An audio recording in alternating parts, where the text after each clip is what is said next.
Je m'appelle Bowen Lockidge et j'ai porté cette famille toute ma vie comme si c'était mon travail de mériter une place à leur table. Si vous avez déjà été traité comme un fardeau par les personnes qui étaient censées vous aimer, je pense que vous me comprendrez. Maintenant, laissez-moi tout vous raconter. Je ne suis pas parti de la maison de mes parents ce soir-là parce que je faisais du drame. Je suis parti parce que ma fille de 7 ans était sur le siège passager, les mains jointes sur ses genoux comme si elle essayait de prendre moins de place dans le monde. Et je savais que si j'ouvrais la bouche, soit je craquerais, soit je dirais quelque chose que je ne pourrais pas retirer. C'est la partie que les gens ne comprennent pas quand ils entendent la version en gros titre. Ils imaginent un homme adulte qui sort en claquant la porte. Ils n'imaginent pas une enfant dans une robe de Noël, fixant son assiette comme si elle pouvait lui dire si elle méritait d'être aimée. Elle s'appelle Leia. Elle a 7 ans et j'ai passé la majeure partie de sa vie à essayer de lui donner ce que je n'ai jamais eu. Un jour de fête normale, une pièce sûre, une table où elle n'était pas traitée comme une erreur. Je m'appelle Bowen Lockidge. J'ai 32 ans et depuis 6 mois, je vis dans le brouillard qui suit des funérailles, un procès, le genre d'appel téléphonique qui rend le monde entier silencieux. Evelyn, ma femme, est décédée sur un chantier. Ils ont appelé ça une tragédie. L'enquête a appelé ça un accident évitable. Les deux mots ressemblent à des couteaux pour des raisons différentes. Depuis, la vie est une série de respirations courtes et de calculs minutieux. Loyer, courses, fournitures scolaires, une toux qui se transforme en fièvre au pire moment possible. J'ai appris à garder les reçus de tout parce que le deuil n'empêche pas les factures d'arriver. Et quelque part en chemin, j'ai appris que le contrôle ne consiste pas à se sentir puissant. Il consiste à ne pas s'effondrer devant son enfant. C'est pourquoi mon appartement à Mount Pleasant ressemble à ce qu'il est. Propre, minimaliste, presque trop rangé. Pas de désordre, pas de chaos. Si les comptoirs sont dégagés, ma tête est plus claire. Si les chaussures sont alignées, peut-être que le reste de ma vie ne s'effondrera pas. Ce n'est pas un truc de magazine de décoration. C'est de la survie. L'après-midi avant Noël, j'ai fait ce que je fais toujours quand je suis sur le point d'entrer dans une situation qui pourrait nous blesser. Je me suis surpréparé. J'ai vérifié la fermeture éclair du manteau de Leia 2 fois. Puis encore une fois. J'ai glissé des mouchoirs dans la poche, puis une petite bouteille de réducteur de fièvre pour enfants, comme si je préparais un sac pour un ouragan. J'ai glissé un petit jouet, un de ces petits animaux spongieux qu'elle aime, dans son sac à dos pour qu'elle ait quelque chose à serrer si l'ambiance devenait tendue. Je l'ai fait discrètement, comme si en ne nommant pas la peur, elle pourrait ne pas se réaliser. Leia me regardait plus qu'elle ne regardait la télé. Elle est devenue comme ça depuis la mort d'Evelyn.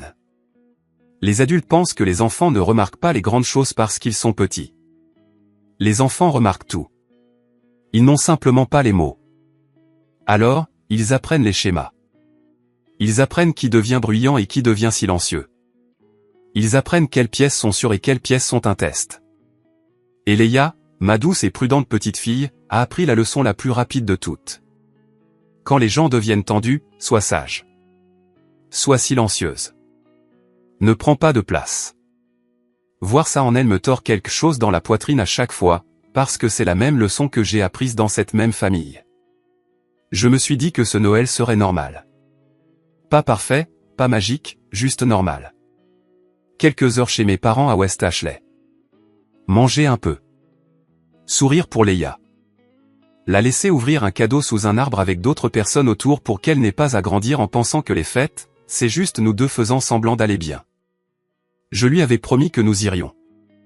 Je m'étais promis que je ne laisserais pas ma famille gâcher ça. Le problème, c'est que ma famille n'a jamais eu besoin de ma permission pour gâcher quoi que ce soit. 2 jours avant Noël, ma sœur Sloan a envoyé un texto sur le fil de discussion familiale, soyez là à 18h. Ne soyez pas en retard. Pas d'émoji cœur, pas de chaleur, juste un ordre déguisé en plan. 1 minute plus tard, elle m'a envoyé un texto directement, car elle le fait toujours quand elle veut le contrôle sans témoin. J'espère que tu arriveras à être à l'heure cette année. J'ai fixé ce message plus longtemps que je ne veux l'admettre, car dans son monde, être en retard n'est pas un accident. C'est un défaut de caractère. La preuve que je suis irresponsable, peu fiable, ingrat. Dans mon monde, être en retard est parfois la différence entre avoir de l'argent pour l'essence et ne pas en avoir. Je n'ai pas répondu tout de suite. J'ai attendu que mes mains arrêtent de trembler. Puis j'ai tapé « Nous serons là ». Ma mère, Marianne, a enchaîné plus tard dans la soirée avec son propre message privé. Bowen, ne rends pas tout tendu demain. Viens juste être agréable et ne commence rien.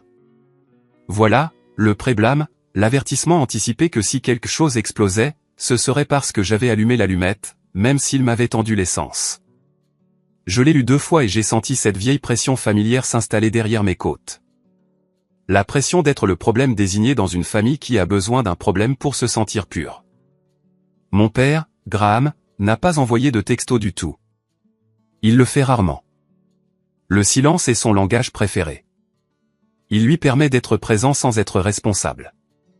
C'est aussi la raison pour laquelle Sloan peut dire des choses à voix haute qui devraient faire se lever un père et l'arrêter. Avant, je me disais qu'il était fatigué. Il travaillait dur. Il n'aimait pas les conflits. Maintenant, je suis assez grand pour savoir que ce ne sont que des noms plus jolis pour la même chose. La complicité. La partie que je n'ai dite à personne, parce que je ne me faisais pas confiance pour le dire sans que ma voix change, c'est que je n'entrais pas dans cette maison les mains vides.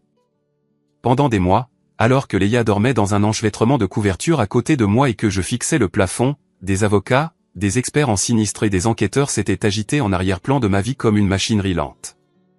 Paperasse, appels, retard, l'entreprise qui traînait des pieds, l'assureur qui se déplaçait comme de la mélasse. J'ai engagé un avocat parce que je ne pouvais pas porter le deuil et la bureaucratie sans m'effondrer. J'ai appris à redouter que mon téléphone sonne.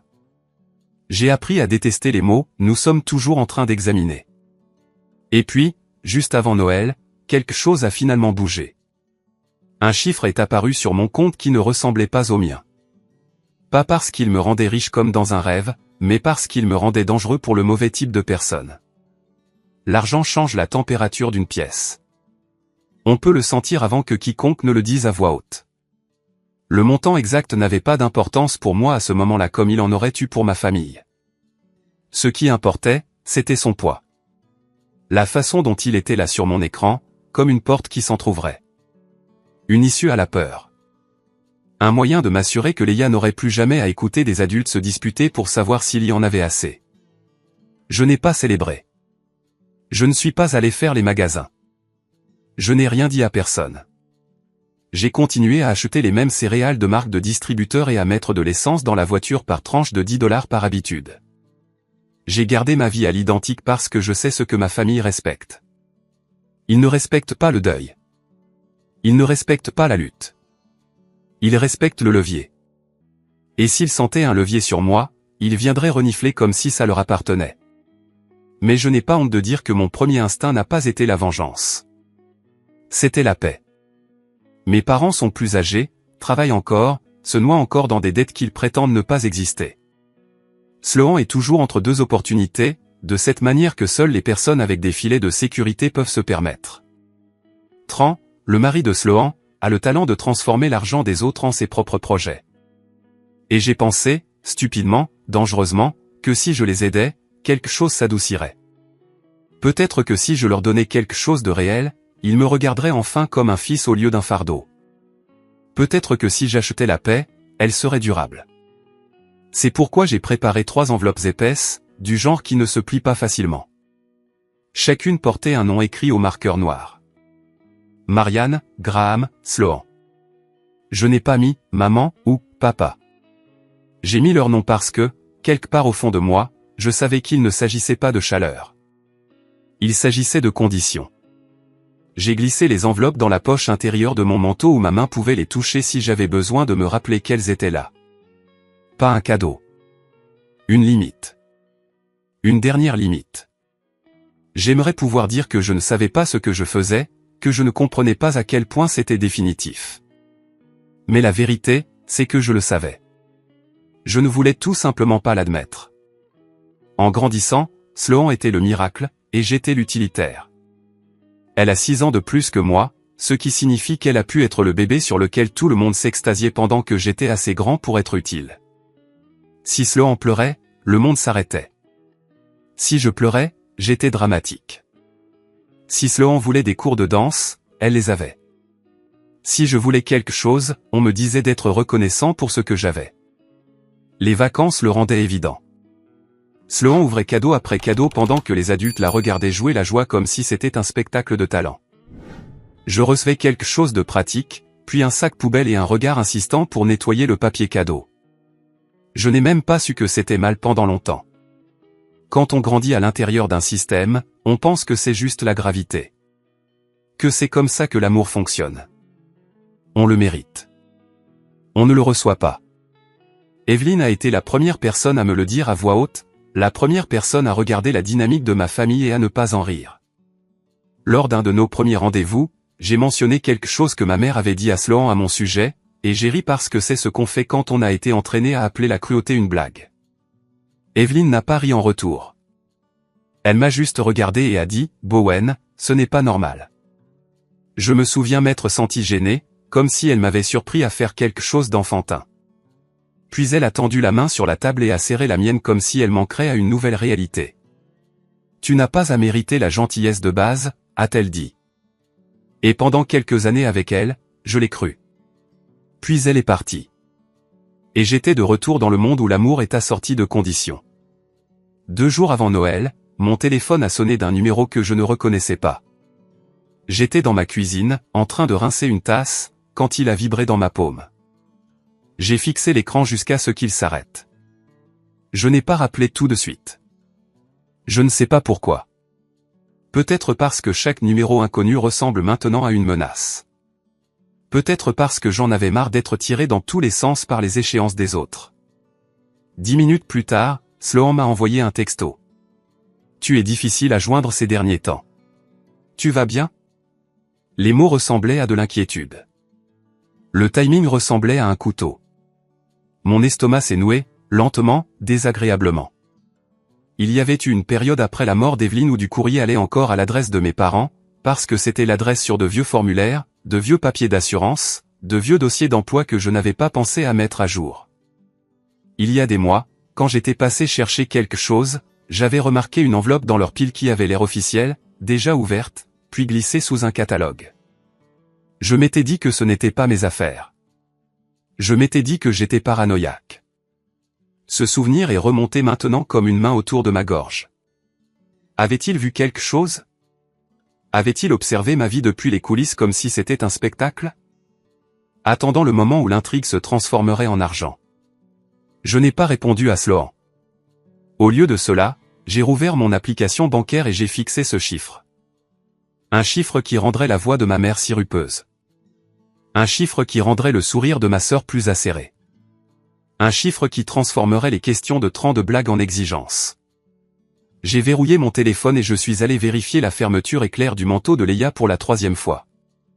Si je me concentrais sur les petites choses, je pouvais prétendre que la grande chose n'arrivait pas. Quand il a été temps de partir, Leia a apporté son petit sac cadeau à la porte et l'a tenu à 2 mains comme si c'était quelque chose de fragile. Ses lèvres étaient serrées. Dans le miroir près de l'entrée, je me suis vu paraître plus vieux que 32 ans. Pas de la belle manière, renard argenté, dont les gens plaisantent, mais de la manière dont le deuil et la responsabilité vous taillent. Je me suis agenouillé et j'ai ajusté l'écharpe de Leia, puis je l'ai regardée dans les yeux. Et, dis-je doucement. Si quelque chose te semble bizarre ce soir, tu restes près de moi, d'accord ? Elle a hoché la tête une fois, rapidement et sérieusement. Trop sérieusement pour 7 ans. J'ai attrapé mon manteau. Ma main a frôlé les enveloppes épaisses à l'intérieur. Pendant une seconde, j'ai failli les sortir et les laisser sur le comptoir. J'ai failli choisir d'entrer dans cette maison avec rien d'autre que de bonnes intentions. Puis j'ai pensé au signe de tête silencieux de Leia, au message de ma mère me disant de ne rien commencer, au timing de Sloan avec ce texto, et j'ai glissé les enveloppes plus profondément dans ma poche, comme si je verrouillais une arme jusqu'à ce qu'elle soit nécessaire. Nous sommes montés dans la voiture. Les lumières de Charleston se sont estompées à travers le pare-brise comme une carte postale. Les gens étaient dehors, riant, portant des boîtes emballées, vivant à l'intérieur de l'histoire que Noël est censé être. J'ai conduit vers West Ashley, la mâchoire serrée et les épaules raides, comme si mon corps savait déjà qu'il se dirigeait vers un combat. À un feu rouge, j'ai jeté un coup d'œil dans le rétroviseur. Leia regardait par la fenêtre, serrant son sac cadeau. Sa bouche était une petite ligne. Je me suis dit, juste un dîner, juste quelques heures. Je me suis dit que tout irait bien. Mais au fond de moi, dans cet endroit où on ne se ment pas, je savais que je pourrais bien entrer dans la maison de mes parents pour la dernière fois en tant que leur fils. Au moment où nous sommes arrivés dans l'allée de mes parents, la maison ressemblait à une carte de Noël. Une lumière jaune et chaude aux fenêtres, une couronne sur la porte, des rennes gonflables sur la pelouse, souriant comme des idiots. Ça aurait été drôle si ça ne m'avait pas rendu malade. Ma famille a toujours été douée pour les apparences. Ils savent comment rendre les choses saines vues de la rue. C'est à l'intérieur que vivent les règles. C'est à l'intérieur qu'on apprend qui compte. Dès que nous avons franchi la porte d'entrée, la hiérarchie nous a frappés comme une odeur. La voix de Marianne est montée d'une octave, comme elle le fait quand elle veut être entendue de tous.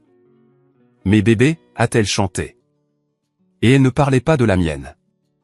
Elle parlait des enfants de Sloan, qui sautaient déjà dans le salon, déchirant les rubans, laissant une traînée de papier cadeau comme des confettis.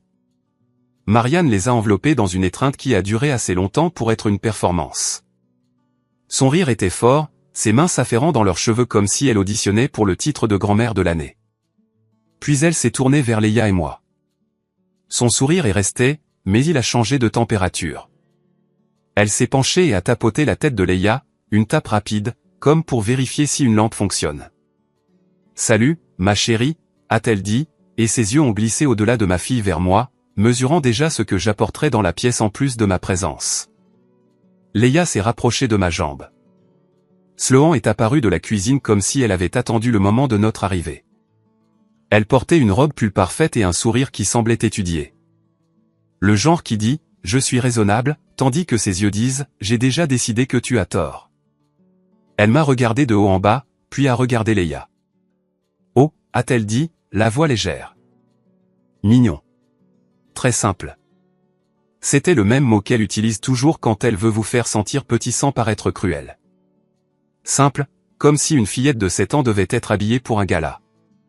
J'ai senti ma mâchoire se contracter. Je n'ai pas répondu. J'ai embrassé le sommet de la tête de Leia et l'ai guidée vers le salon où elle a immédiatement choisi le coin le plus éloigné du canapé, pas le centre confortable, le coin où elle pouvait se faire toute petite. Ma fille ne s'est pas affalée comme une enfant qui se sent chez elle. Elle s'est perchée comme une invitée qui sait qu'on pourrait lui demander de partir à tout moment. Ça m'a fait plus mal que n'importe quel commentaire que Sloan aurait pu faire. Tran est entré derrière Sloan, tenant un verre comme s'il avait déjà commencé à se détendre dans une maison qui n'était pas la sienne. Il m'a frappé l'épaule d'une tape, avec la familiarité d'un homme qui pense que la proximité équivaut à la permission. « Bowen » a-t-il dit, étirant mon nom comme si c'était une blague. « Regarde-toi » toujours en train de tenir le coup. Ses yeux ont glissé jusqu'à mes chaussures, puis sont remontés comme s'ils lisaient mes finances à travers ma tenue. « Les temps sont toujours durs » a-t-il demandé, et il l'a dit avec le même ton que les gens utilisent quand ils demandent si vous êtes toujours dans cette phase où vous ne pouvez pas vous permettre d'être intéressant. Il a gloussé comme s'il avait été malin. Je lui ai fait un sourire poli qui n'a rien atteint en moi. « Nous allons bien » ai-je dit. Les doigts de Leia se sont resserrés sur la poignée de son sac cadeau.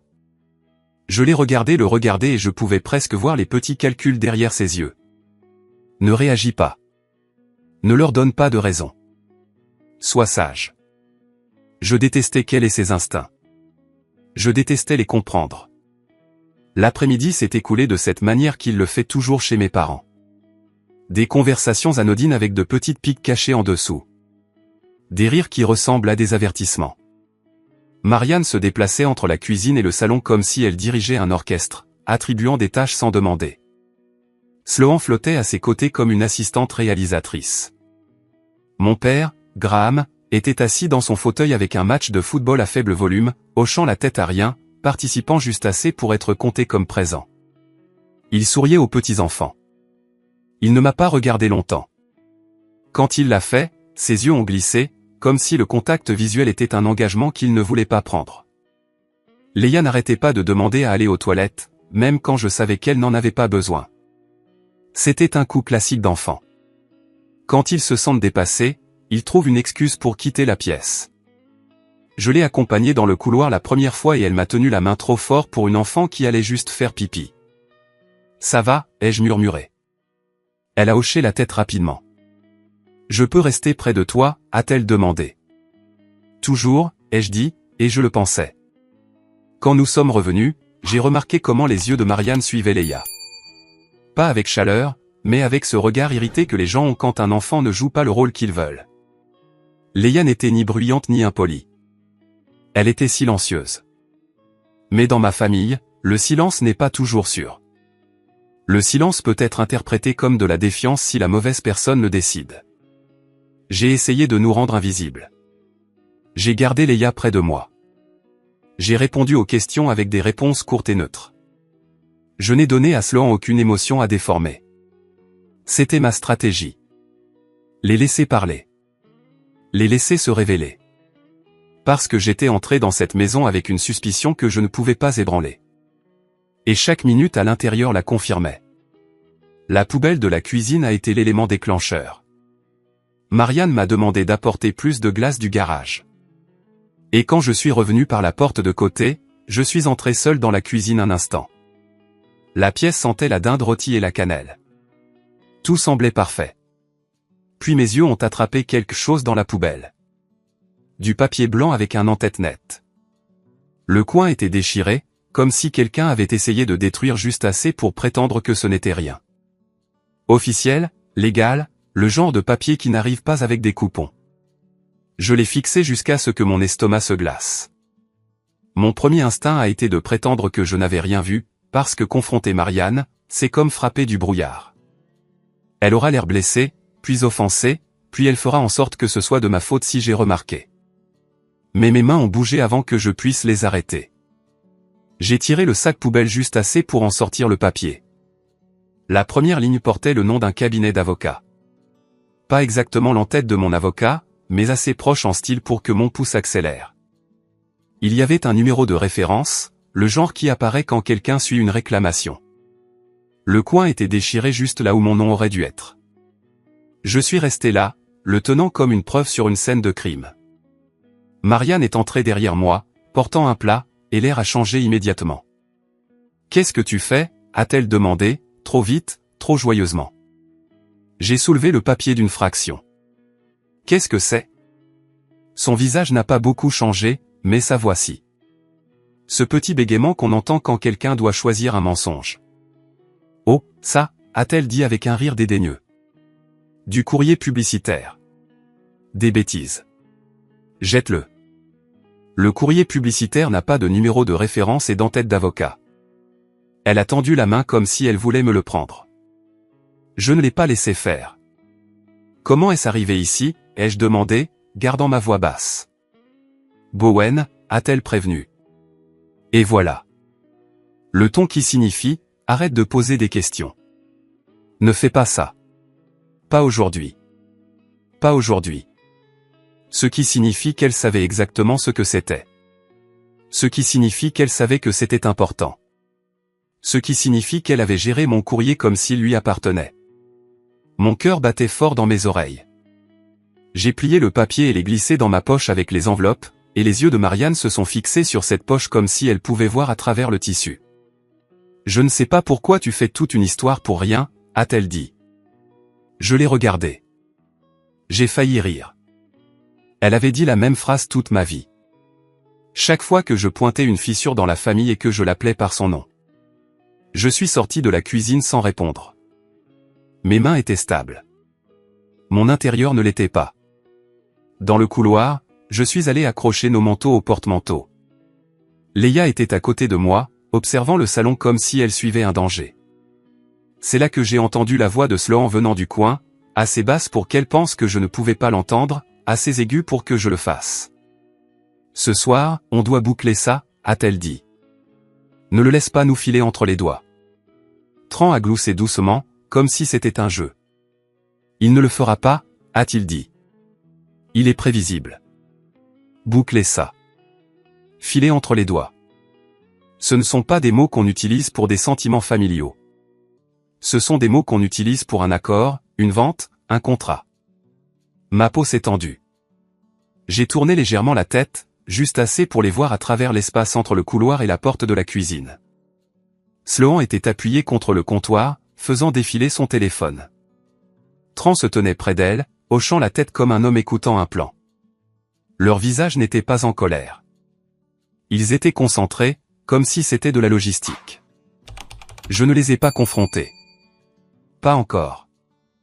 J'ai laissé la chaleur dans ma poitrine se transformer en quelque chose de plus froid. J'ai ajusté le manteau de Leia sur le crochet comme si je n'avais rien entendu. Puis, en retournant vers le salon, je suis passé devant le bureau de mon père. La porte était habituellement fermée. C'était l'espace sacré de Graham. La pièce dans laquelle je n'étais jamais censé entrer enfant, sauf si j'étais convoqué. Cette porte était maintenant entr'ouverte, juste d'1 centimètre. À travers ce centimètre, j'ai vu une épaisse pile de papier sur le bureau et un stylo placé parfaitement dessus, comme si quelqu'un l'avait arrangé pour une photo. Pas une pile désordonnée. Pas du courrier au hasard. Un ensemble en attente. Ma bouche est devenue sèche. Les gens ne posent pas un stylo comme ça à moins de s'attendre à ce que quelqu'un signe. Je ne suis pas entré. Je n'ai rien touché.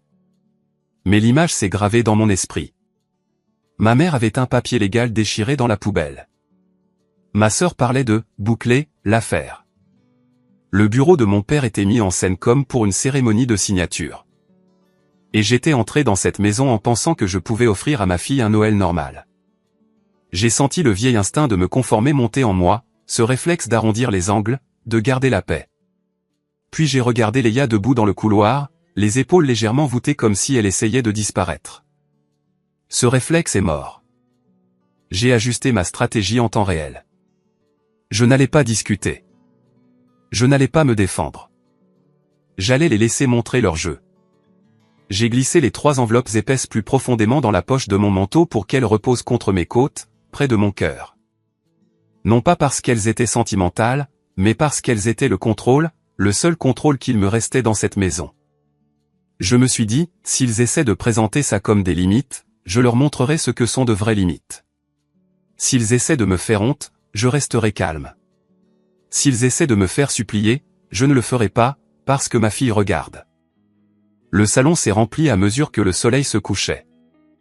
Plus de nourriture est sortie. Plus de bruit. Marianne a appelé tout le monde à table comme si elle appelait des acteurs à leur marque. Sloan a pris sa place en face de moi, souriant comme si elle avait déjà gagné. Trans est assis à côté d'elle, son genou rebondissant avec une confiance agitée. Graham s'est assis en bout de table, silencieux comme toujours. Leia s'est assise près de moi, ses petites mains jointes, les yeux sur son assiette. J'ai posé ma main sur sa cuisse sous la table, une pression constante destinée à dire « Je suis là ». Elle a sursauté au début, puis s'est détendue en réalisant que c'était moi. Sloan a levé son verre et a ri à quelque chose qu'un de ses enfants a dit, et pendant une seconde, la scène a presque semblé normale, presque. Puis elle a posé sa fourchette doucement, comme si elle posait un marteau sur un banc. Sa voix était calme. Trop calme. Avant de manger, a-t-elle dit, il y a quelques affaires de famille sur lesquelles nous devons nous mettre d'accord. La jambe de Leia a tremblé sous ma main. Je l'ai sentie à travers ses collants, comme un pouls. J'ai gardé un visage neutre. J'ai inspiré lentement. J'ai pensé au stylo mis en scène dans le bureau de Graham. J'ai pensé à l'entête déchirée dans la poubelle de Marianne. J'ai pensé aux mots de Sloan. Bouclez ça. Ne le laisse pas nous filer entre les doigts. Et j'ai su que le vrai dîner n'avait même pas encore commencé. La voix de Sloan est tombée sur la table comme un couvercle qui se referme. Avant de manger, a-t-elle dit, il y a quelques affaires de famille sur lesquelles nous devons nous mettre d'accord. La dinde trônait au centre comme un accessoire, dorée et brillante, de la vapeur s'élevant encore. La belle vaisselle de Marianne était alignée comme si nous allions vivre un moment à la Norman Rockwell. Mais rien dans cette pièce ne semblait chaleureux. Tout semblait mis en scène. Sloan était assise juste en face de moi. Posture parfaite, mains jointes, l'image de l'autorité calme. Marianne s'est placée à côté d'elle comme un témoin fidèle. Graham occupait le bout de la table avec le regard distant d'un homme qui préférerait négocier avec de la purée de pommes de terre plutôt qu'avec ses propres enfants. Tran était adossé à sa chaise, les membres détendus et confiants, un sourire se formant déjà comme s'il sentait un spectacle arriver. Leia était assise à ma droite, si petite à cette longue table que ça semblait déplacé, comme si on avait mis une chaise d'enfant dans une pièce construite pour que les adultes dominent. J'ai gardé ma main posée sur sa cuisse sous la table. Une pression constante, un point d'ancrage. Je n'ai pas regardé Sloan en premier. J'ai regardé ma fille. Ses yeux étaient baissés, pas un regard endormi, un regard d'évasion. Elle avait commencé à trier les petits pois en une ligne minuscule, puis à casser la ligne et à recommencer, ses petits doigts bougeant avec une précision minutieuse, comptant sans compter à voix haute. Un problème de maths silencieux pour empêcher son esprit d'entendre ce que son cœur craignait déjà. Marianne a commencé avec la lame douce. Bowen, a-t-elle dit, traînant mon nom à travers un sourire. Tu as l'air fatigué. La façon dont elle l'a dit faisait de la fatigue un échec moral, comme si j'avais choisi le deuil pour attirer l'attention.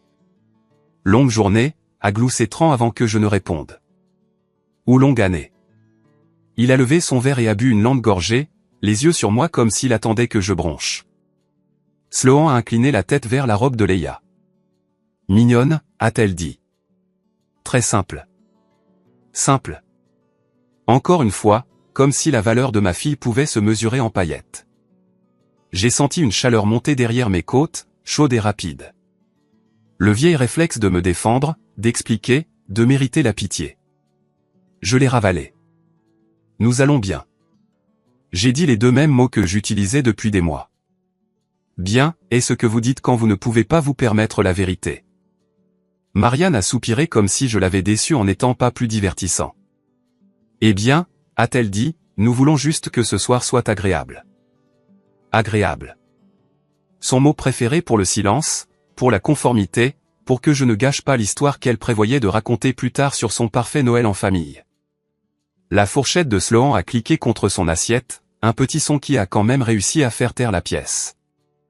Ne tournons pas autour du pot, a-t-elle dit. Ça a été beaucoup. Elle a fait une pause, puis a ajouté, et maman et papa sont d'accord. Elle ne les a pas regardés en le disant. Elle n'en avait pas besoin. Leur soutien était implicite par leur immobilité. Graham n'a pas levé les yeux. Marianne n'a pas protesté. Tran a hoché la tête à rien, comme un homme approuvant un ordre du jour. Mon estomac s'est noué. Je connaissais ce genre de conversation. Celle où je n'ai pas le droit d'avoir des sentiments, et si j'en ai, on me traite de dramatique. Celle où les limites sont quelque chose que les autres m'imposent, pas quelque chose que j'ai le droit d'imposer en retour. Qu'est-ce que vous faites, ai-je demandé doucement, gardant ma voix basse pour le bien de Leia. Le sourire de Sloan s'est élargi d'une manière qui n'était pas de la chaleur. C'était de la certitude. Nous avons tous décidé, a-t-elle dit, qu'il est préférable que tu partes. J'ai cligné des yeux une fois, comme si mon corps achetait du temps. Partir, ai-je répété. Comme. Partir de la table, a ricané Tran. Les lèvres de Marianne ont tressailli comme si elle essayait de ne pas rire. Sloan s'est adossé et a croisé les bras. Quitte la maison, a-t-elle dit. Et ne reviens pas. Les mots étaient propres, répétés, livrés comme une réplique qu'elle avait pratiquée devant le miroir. Les doigts de Leia ont cessé de bouger. Elle a levé la tête juste assez pour me regarder, les yeux grands ouverts mais secs, comme si elle avait appris que les larmes n'aident pas dans cette pièce. Marianne est intervenue immédiatement, incapable de laisser Sloan avoir les projecteurs plus de 2 secondes. Noël est tellement mieux sans toi, a-t-elle dit, presque doucement, comme si elle parlait d'un parfum de bougie qu'elle n'aimait pas. La pièce est devenue silencieuse de cette manière épaisse et délibérée que les familles ont lorsqu'elles attendent que quelqu'un supplie. Quand elles attendent que je supplie. J'ai regardé Graham pendant une seconde. Juste une seconde. J'ai cru qu'il allait le faire. Qu'il allait s'éclaircir la gorge. Dire, attendez. Dire, ça suffit. Dire quelque chose qui ferait de lui un père au lieu d'un meuble. Il ne l'a pas fait. Il a fixé son assiette comme si la sauce était devenue fascinante. Son silence a atterri comme un tampon. Approuvé. Final. Quelque chose dans ma poitrine s'est fissuré, pas bruyamment, pas dramatiquement, silencieusement, poliment, comme on m'avait appris à me briser. J'avais 2 choix. Je pouvais faire le vieux numéro. Je pouvais plaider. Je pouvais expliquer mes finances, mon deuil, mon épuisement. Je pouvais leur rappeler qu'Evelyn était morte, que j'élevais Leia seule et que je faisais de mon mieux. Je pouvais essayer de gagner une place à une table qui m'avait toujours traité comme un invité. Ou je pouvais arrêter d'auditionner. J'ai posé ma fourchette. Le métal a touché l'assiette avec un léger cliquetis qui a semblé plus fort qu'il n'aurait dû. Je me suis tourné vers Leia et j'ai gardé ma voix calme, presque douce. Chérie, ai-je dit, peux-tu aller chercher ton manteau et ton petit sac à dos? Les sourcils de Marianne se sont levés. Sloan avait l'air satisfaite, comme si je venais de prouver qu'elle avait raison. Le sourire de Tran s'est élargi, prêt pour le spectacle. Leia n'a pas hésité. Elle a glissé de sa chaise et s'est dirigée vers le couloir avec la vitesse silencieuse d'une enfant qui attendait la permission de s'échapper. Cela m'a frappé plus fort que tout le reste. Ma fille était soulagée de partir. Elle portait ce malaise depuis plus longtemps que je ne voulais l'admettre. Dès qu'elle a disparu au coin du couloir, la pièce a changé comme une scène qui change de décor. Sloan a expiré comme si une tâche avait été accomplie. Bien, a-t-elle dit. Ça règle la question. Tran s'est adossé et a poussé un petit soupir satisfait. Marianne s'est tamponné la bouche avec sa serviette, l'image du sang-froid. Ne rend pas ça plus difficile que nécessaire, m'a-t-elle dit, comme si c'était moi qui causais du tort. Je les ai tous regardés, et j'ai senti mon visage faire quelque chose que je n'avais pas prévu. Il a souri, pas un sourire amical. Le genre de sourire que vous faites quand vous réalisez que vous avez essayé de gagner un jeu truqué. D'accord, ai-je dit. Les épaules de Sloan se sont détendues, la suffisance s'installant. Enfin, a-t-elle murmuré. Je me suis levé lentement, repoussant ma chaise. Les pieds ont gratté le sol et je pouvais sentir Tran me regarder comme s'il attendait une crise de colère, attendant le moment où il pourrait pointer du doigt et dire, « Tu vois, c'est pour ça qu'on a mis des limites. » Je ne lui ai pas donné ça. Je me suis dirigé vers la porte de la cuisine et je me suis arrêté. Mon manteau était toujours sur ma chaise. La poche intérieure pressée contre mon flanc, 3 enveloppes épaisses, lourdes comme des choix. Je suis entré dans la cuisine et je suis allé directement au placard près du bout du comptoir, celui que Marianne gardait pour les plats de service et les plateaux de fête. Plus tôt, alors que tout le monde était occupé dans le salon, j'avais glissé les enveloppes derrière une pile de ces plateaux, cachés comme un secret que je n'étais pas sûr de mériter. Je m'étais dit que j'attendais le bon moment. Il s'est avéré que le bon moment était celui où ils ont dit à mon enfant qu'elle n'avait pas sa place. J'ai tendu la main et je les ai sortis. 3 morceaux de papier épais et net à l'intérieur d'enveloppes épaisses, chacun étiqueté au marqueur noir comme une pièce à conviction. Marianne. Graham. Sloan. Je les ai posés sur le comptoir en une rangée nette. De la manière dont on pose quelque chose de fragile qui peut encore couper. Sloan m'a suivi, la curiosité remplaçant la suffisance. « Qu'est-ce que c'est que ça ?» a-t-elle demandé. Tran s'est penché derrière elle. « Ce sont des cartes » a-t-il ricané. Marianne a carrément ri, un petit rire sec comme si elle ne pouvait pas s'en empêcher. « Comportement ridicule » a-t-elle marmonné, puis s'est reprise comme si elle avait failli utiliser le mauvais nom pour le rôle que j'avais joué toute ma vie, celui du dramatique. Graham se tenait dans l'embrasure de la porte, enfin attentif. « Si tu essaies de nous faire culpabiliser, » a-t-il dit sèchement, « ne le fais pas. » J'ai rencontré son regard pour la première fois de la soirée. « Oh, ai-je dit, toujours souriant. Ce n'est pas de la culpabilité. » J'ai tapoté légèrement l'enveloppe du bout du doigt. « Ce sont juste des conséquences. » La mâchoire de Sloan s'est contractée. « Tu crois qu'on a besoin de tes cadeaux ?» a-t-elle lancé. « Tu crois qu'on va regretter la petite chose pathétique que tu as apportée ?» Tran a ri trop fort. « Ouais, Bowen, » a-t-il dit. « Tu n'es pas exactement le Père Noël. » Marianne a agité la main. « C'est ridicule, » a-t-elle dit. « Tu prouves ce qu'on dit. » Je n'ai pas discuté. Je ne me suis pas défendu. J'ai pris l'enveloppe étiquetée « Marianne » et je l'ai déchirée en 2, bien droit. Le bruit du déchirement était doux, mais dans cette cuisine, il a résonné comme un coup de feu. Le rire de Marianne est mort en plein milieu. « Bowen » a-t-elle prévenu, sa voix changeant. J'ai pris l'enveloppe étiquetée « Graham » et je l'ai déchirée ensuite, lentement et proprement, comme si je lui rendais son silence sous une forme qu'il ne pouvait ignorer. Le visage de Graham s'est contracté, quelque chose comme de la panique vacillant derrière ses yeux avant qu'il ne l'écrase. Tran a arrêté de rire. Il s'est redressé un peu, comme si son cerveau avait enfin compris. Sloan s'est approché, les yeux fixés sur les bords déchirés. « Arrête ça » a-t-elle sifflé. Qu'est-ce que tu fais? Je n'ai pas répondu. J'ai pris l'enveloppe étiquetée « Sloan ». Et cette fois, je n'ai pas hésité du tout. Je l'ai déchiré d'un mouvement décisif et j'ai posé les morceaux en 3 piles nettes, une pour chacun d'eux, comme des offrandes qu'ils ne méritaient pas. Il y a eu un temps de silence où personne n'a bougé. Puis Tran a éclaté d'un rire qui sonnait forcé et faux.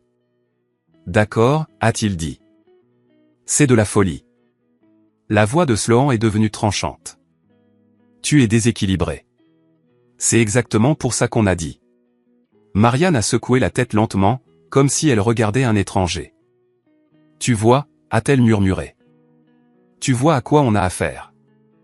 Je me suis retourné et j'ai marché vers le couloir. Leia se tenait là, déjà dans son manteau, son minuscule sac à dos sur les épaules, ses mains jointes devant elle comme si elle était prête pour un exercice d'incendie. Elle m'a regardé avec de grands yeux, mais elle n'avait pas l'air surprise. C'est la partie qui m'a fait le plus mal. J'ai pris sa main. On s'en va, ai-je dit doucement. Nous sommes sortis par la porte d'entrée et l'air froid m'a frappé le visage assez fort pour me réveiller. En descendant les marches du porche, j'ai jeté un coup d'œil en arrière par la fenêtre sans le vouloir. Ils étaient toujours dans la cuisine, fixant le comptoir, et puis je l'ai vu.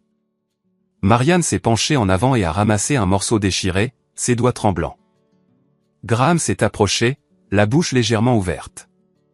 Sloan a saisi un morceau et a commencé à l'assembler comme un puzzle, frénétiquement.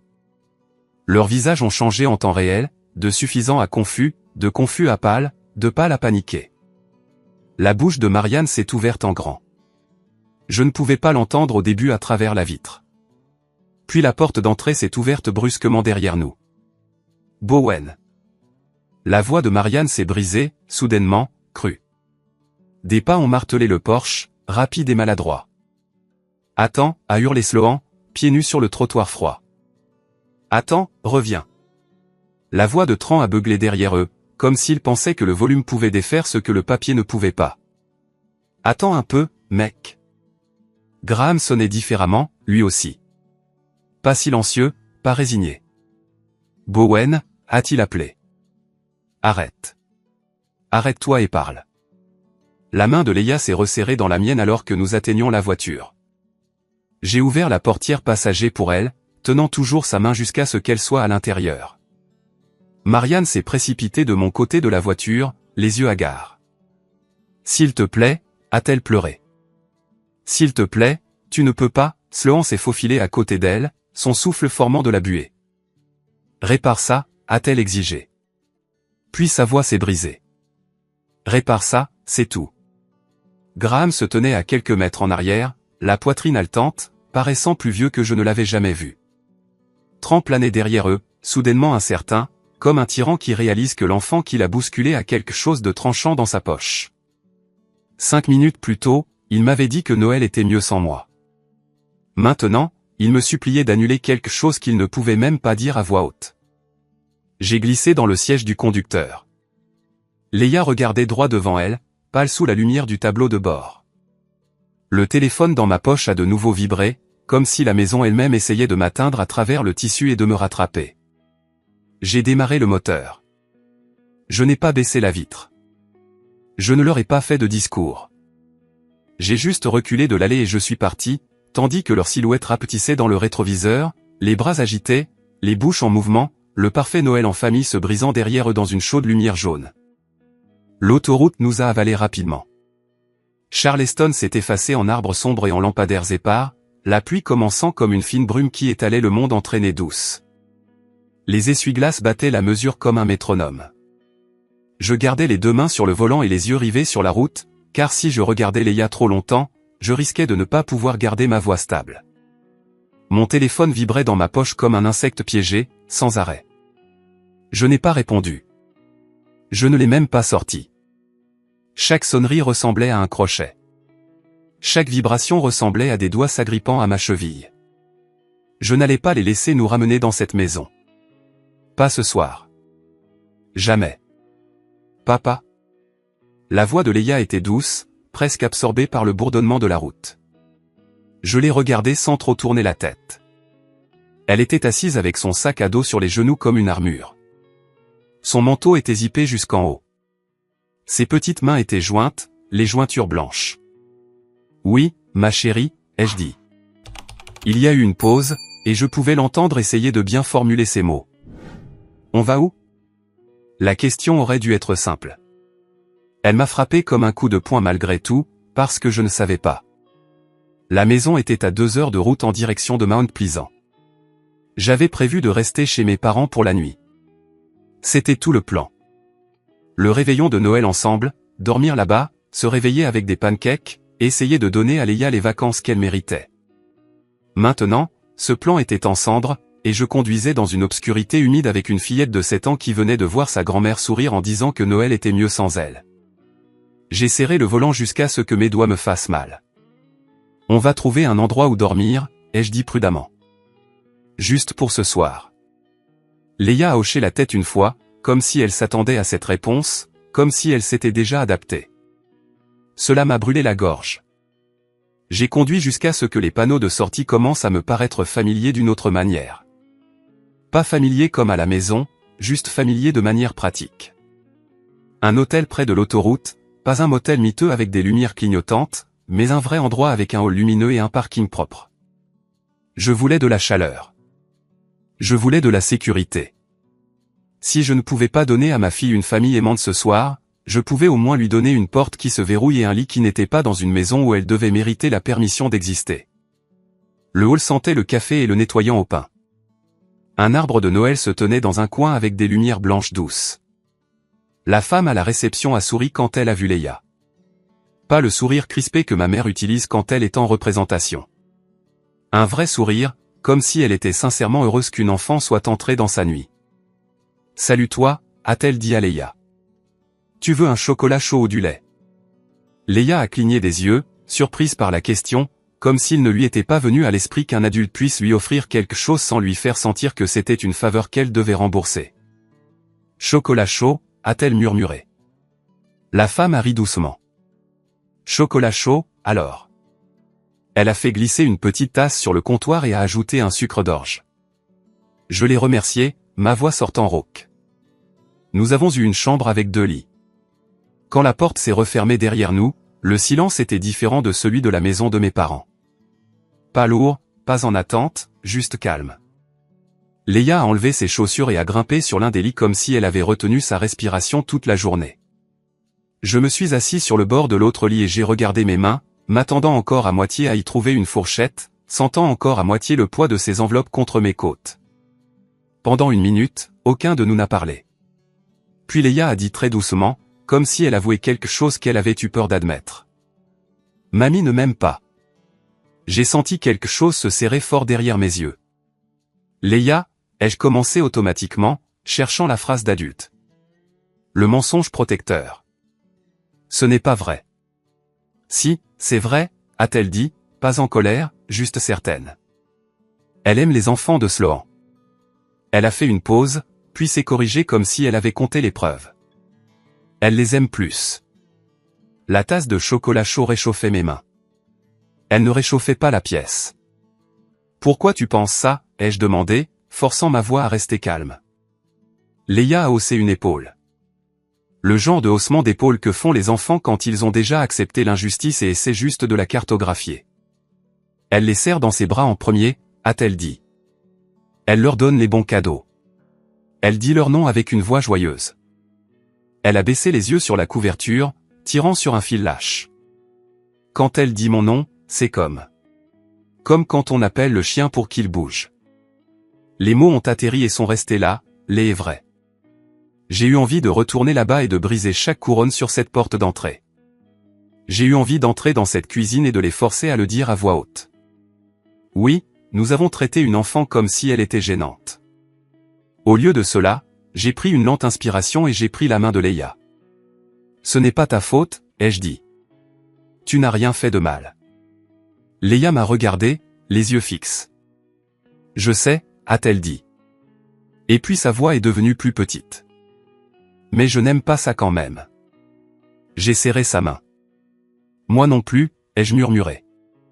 J'ai essayé de lui donner quelque chose de mieux que du réconfort, quelque chose de vrai. Tu n'as jamais à faire en sorte que les gens t'aiment en étant silencieuse, lui ai-je dit. tu n'as pas besoin d'être parfaite pour mériter l'amour. Tu peux être bruyante. Tu peux être désordonnée. Tu peux être toi. Léa m'a regardé pendant un long moment, comme si elle testait si les mots étaient réels. Puis elle a dit la phrase qui m'a brisé. Mais toi, si, a-t-elle dit. Tu le fais tout le temps. Je suis resté immobile. Parce qu'elle n'avait pas tort. Les enfants ne manquent pas les schémas. Ils les absorbent. Ils regardent qui s'excuse en premier. Ils regardent qui est blâmé. Ils regardent qui avale la douleur et l'appelle la paix. J'avais avalé la douleur toute ma vie. Je le lui avais appris sans le vouloir. Ma poitrine s'est serrée jusqu'à me faire mal. Léa, ai-je dit, et ma voix a tremblé malgré tous mes efforts. Je suis désolé. Elle a cligné des yeux, confuse. Pourquoi? Je l'ai prise dans mes bras, son petit corps chaud et léger contre le mien. Parce que je t'ai laissé voir ça, ai-je murmuré dans ses cheveux. Je t'ai laissé t'asseoir à cette table et sentir que tu devais disparaître. Ses petits bras se sont enroulés autour de mon cou, me faisant confiance. De toute façon. Cette confiance m'a anéanti. On peut regarder un film, a-t-elle demandé après un moment, sa voix étouffée contre mon épaule. La demande la plus simple du monde. Une demande d'enfant. Une demande normale. C'était comme une bouée de sauvetage. Oui, ai-je dit, essuyant mon visage avec le dos de ma main quand elle ne regardait pas. On peut regarder tout ce que tu veux. Nous avons mangé des snacks de distributeur automatique sur le lit et regardé un film de Noël où tout le monde apprend le sens de la famille. Léa a ri au passage stupide. J'ai ri aussi, mais ça sonnait creux, comme si mon corps ne se souvenait plus comment faire. Mon téléphone était posé sur la table de nuit, vibrant jusqu'à la mort. Marianne, Sloan, Tran. Les appels s'empilaient, les messages vocaux s'accumulaient. Je les ignorais tant que Léa était réveillée. Je ne voulais pas de leur voix dans cette pièce.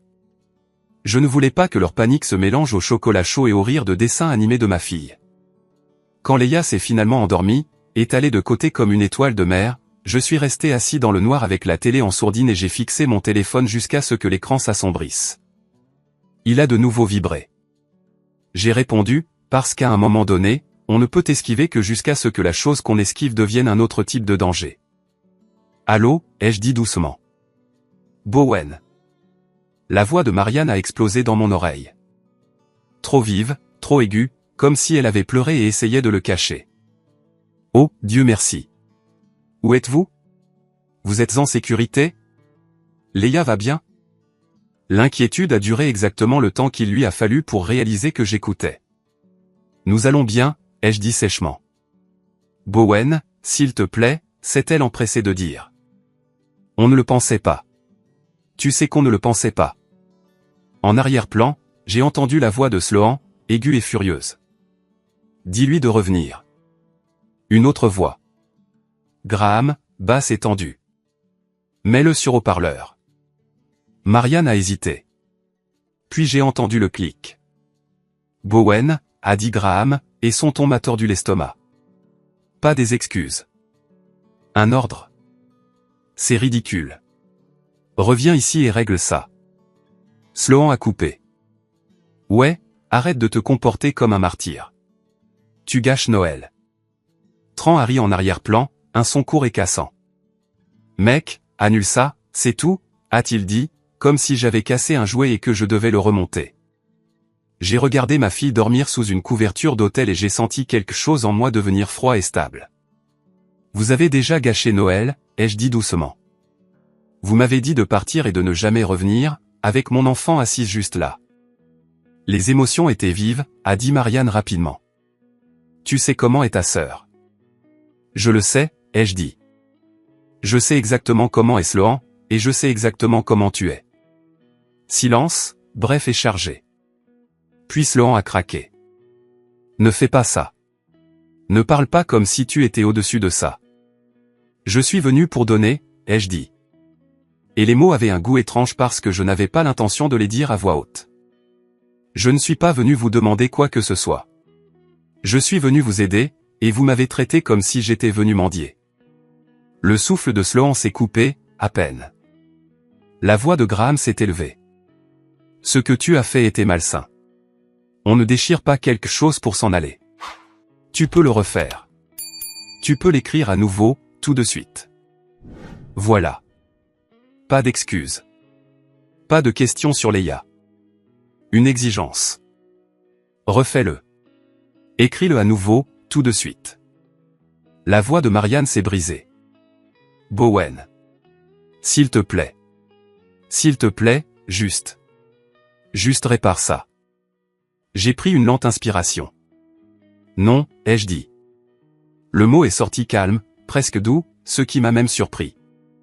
Pas ce soir. Pas après ce que vous avez dit. Bowen, a murmuré Marianne, la panique épaisse. S'il te plaît.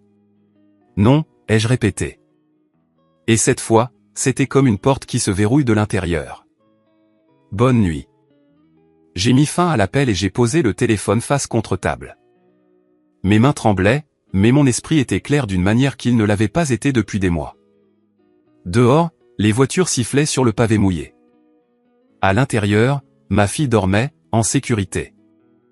Et quelque part dans la maison de mes parents, ils regardaient des morceaux de papier déchirés et réalisaient qu'ils n'avaient pas supplié pour leur fils. Ils avaient supplié pour ce qu'ils pensaient qu'il valait. Le matin est arrivé trop vite. Les rideaux d'hôtel ne bloquent jamais complètement la lumière, et la fine bande grise le long du bord de la fenêtre semblait forcer mes yeux à s'ouvrir avant que je sois prêt. Pendant quelques secondes, j'ai oublié où nous étions. Oublié l'allée, le papier déchiré, les cris. Puis Leia a bougé dans son lit, a soupiré dans son sommeil, et tout est revenu en place avec un bruit sourd. Je me suis levé doucement, j'ai enfilé les vêtements de la veille et je me suis tenu près de la fenêtre, regardant les voitures se déplacer sur le parking mouillé comme si rien au monde n'avait changé. C'est ça qui est étrange avec les retombées. C'est toujours personnel. Le reste du monde continue. J'ai réveillé Leia doucement, gardant ma voix douce, neutre, comme si c'était juste un autre matin d'école. Elle s'est assise sans se plaindre, s'est frotté les yeux et a demandé si elle pouvait porter son sweat à capuche au lieu de la robe qu'elle avait portée la veille. J'ai dit oui immédiatement. Je n'avais pas besoin qu'elle porte quoi que ce soit qui lui rappelle cette table. Nous avons rendu la chambre, la même femme à la réception, et nous avons repris la route. Je n'ai pas beaucoup parlé pendant le trajet. Je ne me faisais pas confiance pour le faire.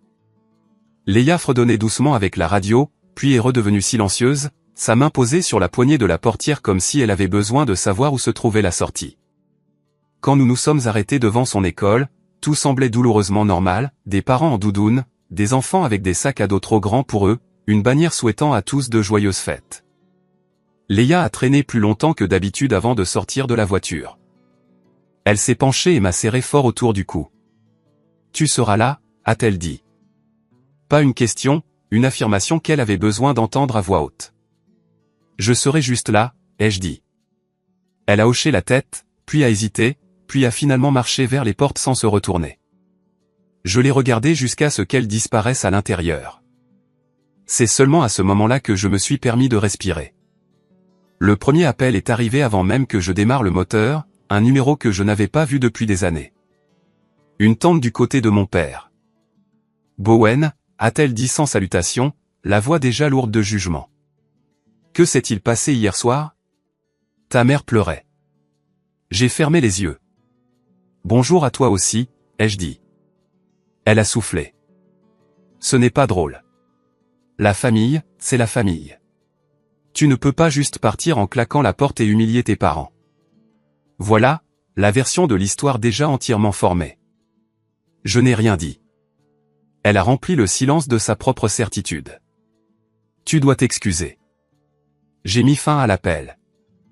Un autre a sonné immédiatement. Un cousin, puis un autre. Les messages ont commencé à s'accumuler. J'ai entendu que tu as fait pleurer ta mère. J'ai entendu que tu as pété les plombs. J'ai entendu que tu as embarrassé tout le monde. Chacun suivait le même script. Pas de questions, pas de curiosité, juste des conclusions. J'ai réalisé avec une clarté glaciale que ce n'était pas un filet de ragots. C'était une libération. Quelqu'un avait ouvert une vanne et l'histoire se déversait rapidement, déjà façonnée, déjà encadrée. Au moment où je suis retourné à Mount Pleasant, Mon téléphone semblait plus lourd que mon portefeuille ne l'avait jamais été quand je comptais les dollars. J'ai laissé tomber mes clés sur le comptoir, j'ai enlevé mes chaussures et je suis resté debout dans mon appartement silencieux tandis que les vibrations continuaient. Le silence de la pièce rendait les voix plus fortes dans ma tête. J'ai vérifié à nouveau mon téléphone et j'ai vu une notification qui m'a fait mal à l'estomac. Sloan avait posté. Je ne l'ai pas ouverte tout de suite. Je suis resté là, à fixer l'écran comme s'il allait me mordre.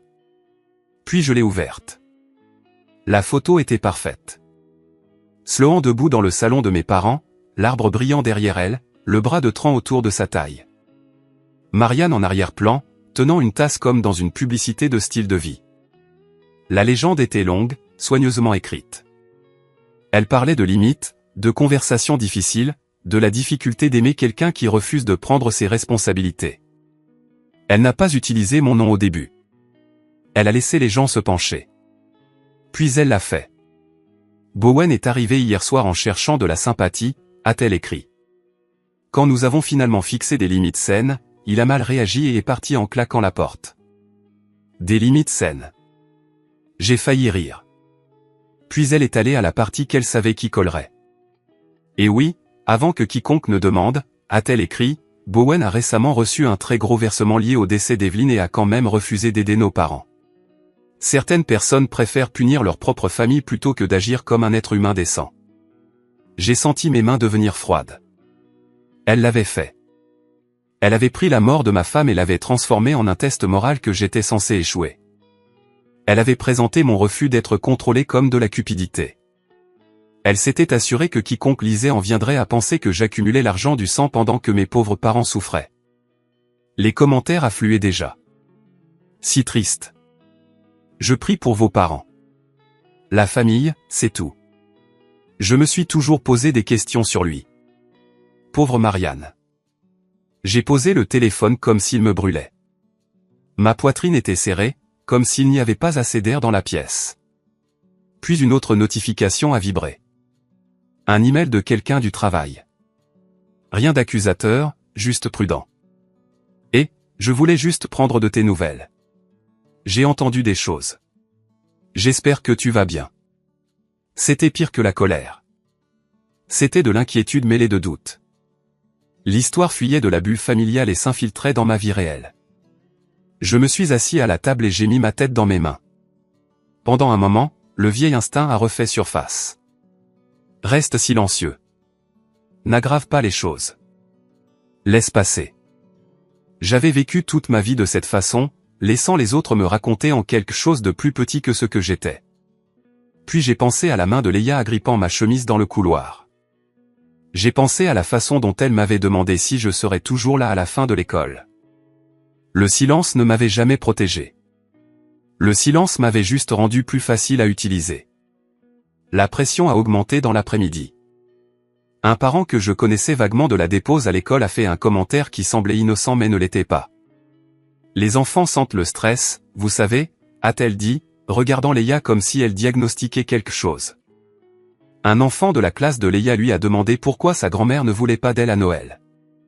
Celui-là est rentré avec elle, s'accrochant à ses mots. Confusion et blessures mêlées. Je me suis agenouillé devant elle, le cœur brisé à nouveau, et je lui ai dit que les adultes disent parfois des choses cruelles quand ils veulent le contrôle, et que cela ne signifie jamais que l'enfant a fait quelque chose de mal. Elle a hoché la tête, mais elle n'avait pas l'air convaincue.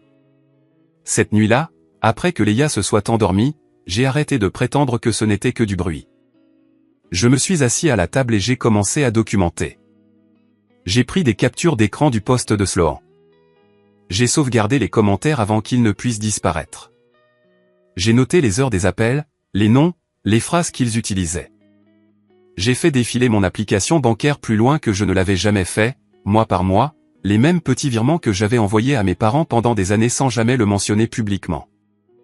$200, parfois plus. Toujours à temps. Je me suis souvenu du post Facebook que Marianne avait fait il y a des mois, celui avec l'emoji triste et la légende sur le fait de soutenir sa famille quand c'est difficile. Je l'ai trouvé. Je l'ai regardé pendant un long moment. L'hypocrisie était là, en toutes lettres. C'est à ce moment-là que quelque chose s'est mis en place. L'histoire de Sloan avait un point faible. Elle avait dit que je n'avais jamais aidé. Elle avait dit que mes parents m'avaient porté. Et j'avais la preuve que le contraire était vrai. Pas des opinions, pas des sentiments. Des preuves. Il ne s'agissait plus de discuter. Il s'agissait de faits. Je me suis fixé des règles avant de faire quoi que ce soit d'autre. Je ne râlerai pas. Je n'insulterai pas. Je ne traînerai personne dans la boue avec des émotions. J'exposerai ce qui s'est passé, quand cela s'est passé, et je montrerai ce qui était vrai. J'ai ouvert mon application de notes et j'ai tapé le plan en phrases courtes et nettes. 3 lignes sur Noël. Une ligne sur ma fille qui a tout entendu. Une série de captures d'écran qui parlaient d'elle-même. J'ai regardé les preuves disposées proprement sur mon écran et j'ai senti le poids du choix. Une fois que j'aurais posté ça, il n'y aurait plus de retour en arrière possible. Les larmes et les gâteaux ne répareraient rien. Ils viendraient plus fort. Je le savais. J'ai pris une inspiration et j'ai fermé l'application sans poster. Pas encore. Je voulais une nuit de plus au calme avec ma fille avant que la tempête ne frappe à nouveau. Le lendemain matin, je me suis réveillé avec un étrange sentiment de calme, comme si la décision avait déjà été prise quelque part plus profondément que la pensée. J'ai préparé le déjeuner de Leia, j'ai lacé ses chaussures, je l'ai accompagnée à l'école et j'ai attendu de la voir disparaître par les portes avant de m'asseoir dans la voiture et de sortir mon téléphone. J'ai ouvert l'éditeur de publication et j'ai tapé lentement. Ce n'est pas un coup de gueule, ai-je écrit. C'est simplement la vérité. Puis j'ai énuméré ce qui s'était passé, exactement comme cela s'était passé. Le dîner de Noël. Sloan m'a dit de partir et de ne jamais revenir. Marianne a dit que Noël était mieux sans moi. Graham n'a rien dit. Ma fille de 7 ans a tout entendu. J'ai joint les captures d'écran des virements. Chacune datée, cohérente, ennuyeuse dans leur régularité. J'ai joint l'ancien poste de Marianne en dessous. J'ai ajouté une dernière ligne. Pendant des années, j'ai aidé discrètement.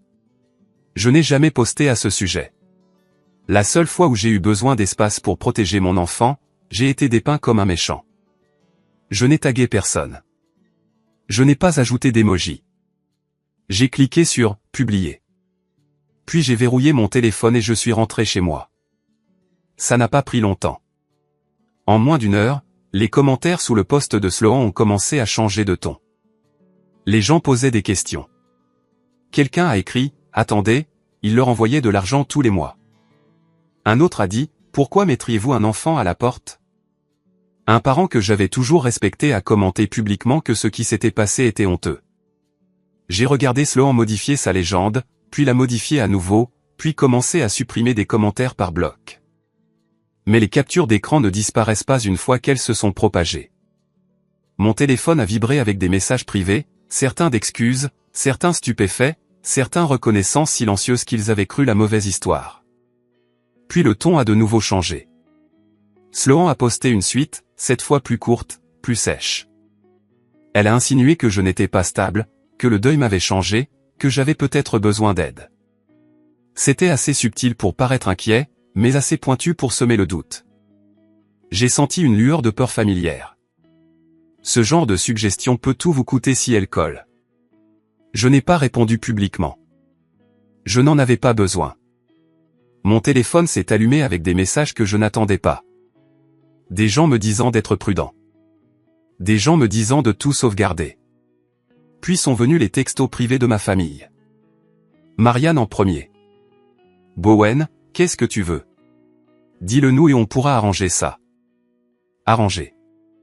Toujours ce mot. Graham a suivi. Ça a assez duré.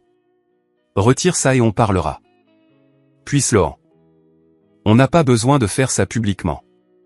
On peut trouver un moyen de diviser les choses si tu arrêtes. Voilà, nuée indéniable. J'ai pris des captures d'écran de chaque message, notant l'heure, l'ordre, le passage de l'indignation à la négociation. J'ai transféré des copies à une adresse email que j'avais créée juste pour ça. Je n'étais pas paranoïaque. J'étais prudent. En fin d'après-midi, je pensais que le pire était contenu aux écrans. Puis la sonnette a retenti. J'ai figé. Leia était sur le sol du salon, en train de colorier, fredonnant doucement. Le son a traversé l'appartement comme une lame. Je me suis dirigé vers la porte et j'ai regardé par le Judas. Marianne se tenait là, tenant un gâteau sous un dôme en plastique. Graham à côté d'elle, les mains dans les poches de son manteau. Sloan légèrement derrière eux. Tran planant comme un renfort. Marianne a souri trop largement quand elle a vu la lumière de la caméra. On veut juste parler, a-t-elle appelé. On a apporté quelque chose pour Leia. J'ai senti ma mâchoire se contracter. Je n'ai pas ouvert la porte. J'ai pris une lente inspiration et j'ai regardé ma fille.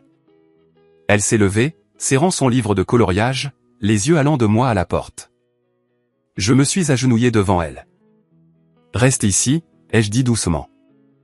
Elle a hoché la tête, la peur et la curiosité se livrant bataille sur son visage. Je me suis retourné vers la porte. Vous devez partir, ai-je dit à travers le bois, ma voix stable. Le sourire de Marianne a vacillé. Ne sois pas comme ça, a-t-elle dit. C'est Noël. La voix de Sloan est intervenue, plus sèche.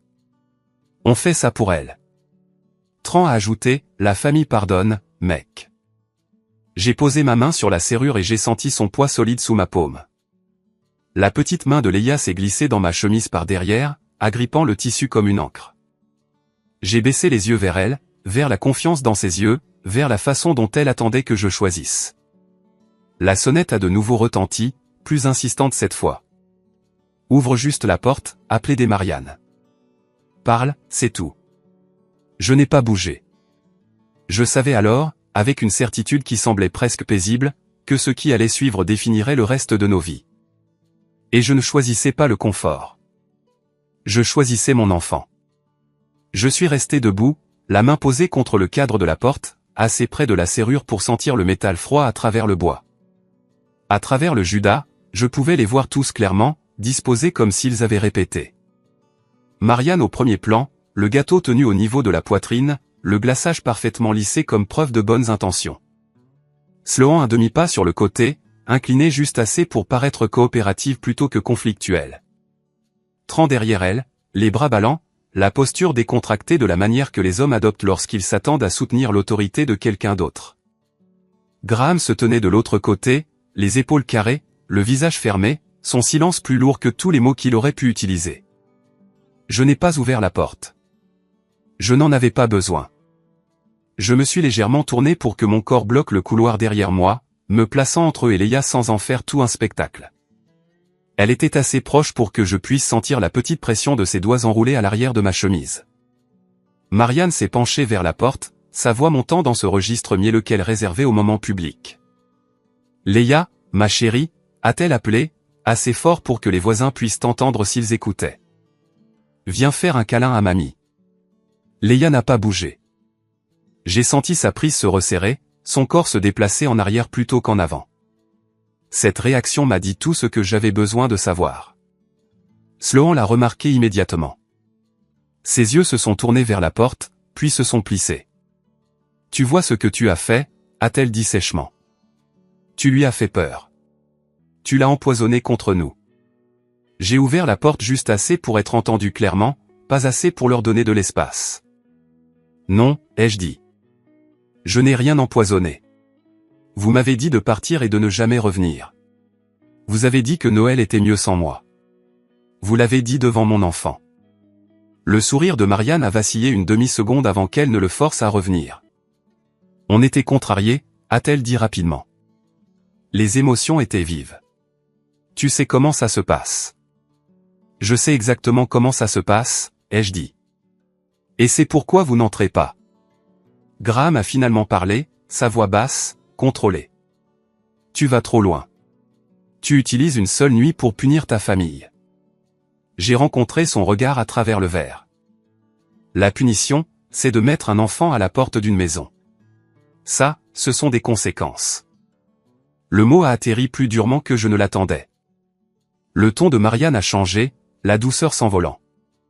Qu'est-ce que tu veux, Bowen, a-t-elle demandé. Dis-le-nous, c'est tout. On peut arranger ça. Voilà. Pas du remords, de la négociation. Sloan est intervenu en douceur. On est des adultes. On peut parler chiffres.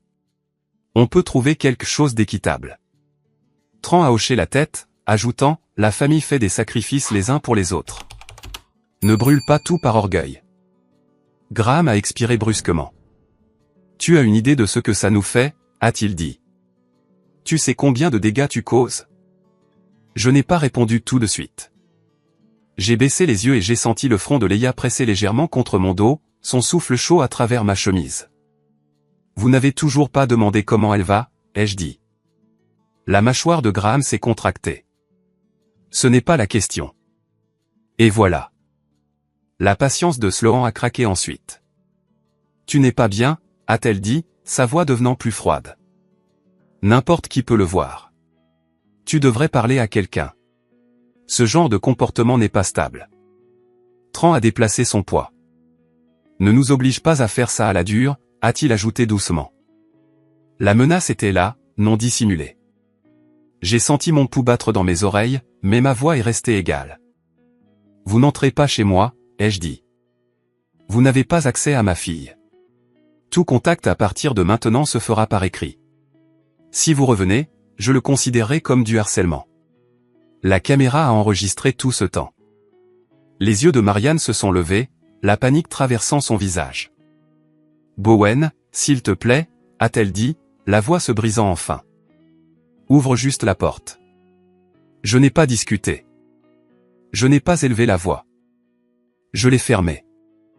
Pas fort, pas de manière dramatique. J'ai tourné la serrure et je l'ai senti s'enclencher avec un clic solide et final. Je me suis agenouillé devant Leia et j'ai posé mes mains sur ses épaules. Tu es en sécurité, ai-je dit doucement. Personne ne te fera plus jamais sentir que tu n'es pas voulu. Elle a hoché la tête une fois, puis a enroulé ses bras autour de mon cou. Après que leur pas se soit estompé, j'ai récupéré la vidéo de la sonnette et je l'ai sauvegardée, puis j'ai sauvegardé les messages qu'ils avaient envoyés par la suite, ceux qui parlaient d'arranger les choses et d'annuler ce que j'avais fait. Un message vocal de Marianne s'est démarqué. Elle n'a pas mentionné Leia une seule fois. Elle a mentionné à quel point ils avaient été proches d'avoir de l'aide, le chiffre exact lui échappant avant qu'elle ne se reprenne. Je me suis assis sur le sol de la cuisine, la tête entre les mains, et j'ai compris quelque chose avec une clarté douloureuse. Ce n'était pas fini tant que toute la vérité n'aurait pas été dite. Le temps a passé par petites étapes délibérées. Les semaines se sont transformées en mois. J'ai reconstruit nos journées, morceau par morceau, comme on reconstruit après une tempête quand on ne peut pas se permettre un autre effondrement. Les matins de Leia sont redevenus prévisibles. Le petit déjeuner à la même heure, le même trajet vers l'école. La même place à table où elle pouvait voir la fenêtre. J'ai gardé mon téléphone hors de vue autant que possible. Notifications silencieuses, messages filtrés. J'ai vu la tension quitter ses épaules lentement, comme de l'air s'échappant d'un nœud serré. Elle dormait plus profondément. Elle riait sans vérifier la pièce d'abord. Elle a arrêté de demander quand nous retournerions chez ses grands-parents. Quand elle les mentionnait, c'était doucement, prudemment, comme pour tâter une ecchymose. Je ne lui ai jamais menti. Je lui ai juste dit la vérité par bribes qu'elle pouvait porter. J'ai tout organisé comme j'avais appris à le faire dans les mois qui ont suivi la mort d'Evelyn. Chronologique, propre, capture d'écran, date, déclaration, vidéo. Je ne postais pas constamment. Je ne discutais pas en ligne. Je gardais le dossier prêt au cas où il serait nécessaire. Quand les rumeurs refaisaient surface, je partageais des faits en privé et je refermais la porte. Finalement, le bruit s'est estompé. Les gens ont perdu leur intérêt quand l'histoire a cessé de changer. J'ai fait une dernière clarification publique, brève et sans fioriture. J'ai déclaré le montant de l'indemnisation clairement, sans drame, sans excuse. J'ai expliqué ce que c'était, une compensation pour une perte évitable, pas de la chance, pas une récompense. J'ai dit qu'avant Noël, j'avais prévu d'aider substantiellement mes parents, de régler leurs dettes et de stabiliser leur avenir. J'ai dit que ce plan a pris fin au moment où on a dit à ma fille qu'elle n'avait pas sa place. Je n'ai insulté personne. Je n'en avais pas besoin. La vérité a fait son propre travail. Puis je suis passé à autre chose. J'ai acheté une modeste maison à mon nom, assez proche de l'école de Leia pour qu'elle puisse y aller à vélo les après-midi calmes. J'ai ouvert son fonds pour l'université, un compte d'urgence et des investissements à long terme conçus pour croître lentement et en toute sécurité. Je n'ai rien cherché de tape à accent grave-l'œil. J'ai cherché la stabilité. Par des parents éloignés et des nouvelles de seconde main, j'ai entendu ce qui leur était arrivé. La maison a été vendue, les plans de retraite se sont effondrés. Sloan a arrêté de poster des photos de famille et s'est tourné vers des citations vagues sur la trahison et la résilience. Marianne et Graham ont raconté à qui voulait l'entendre à quel point ils avaient été proches de l'aide, à quel point tout était injuste. Ce qu'ils n'ont jamais dit, pas une seule fois, c'est qu'ils étaient désolés de ce qu'ils avaient dit à une enfant. Cette absence m'a tout dit. Evelyne me manque toujours. Ce deuil ne s'est pas évaporé. Certains matins, il frappe encore fort, soudain et aigu. L'argent n'a pas réglé ça. Ce qu'il a fait, c'est enlever la peur qui s'était enroulée autour de ma poitrine. La peur de devoir choisir entre la survie et la dignité. J'ai choisi ma fille. J'ai choisi la sécurité plutôt que l'approbation. Un soir, j'étais dans la cuisine de notre nouvelle maison pendant que Léa courait dans le couloir en riant, m'appelant par mon nom sans hésitation, sans se faire petite d'abord. Je me suis appuyé contre le comptoir et j'ai laissé le calme s'installer. Ce n'était pas parfait. C'était suffisant.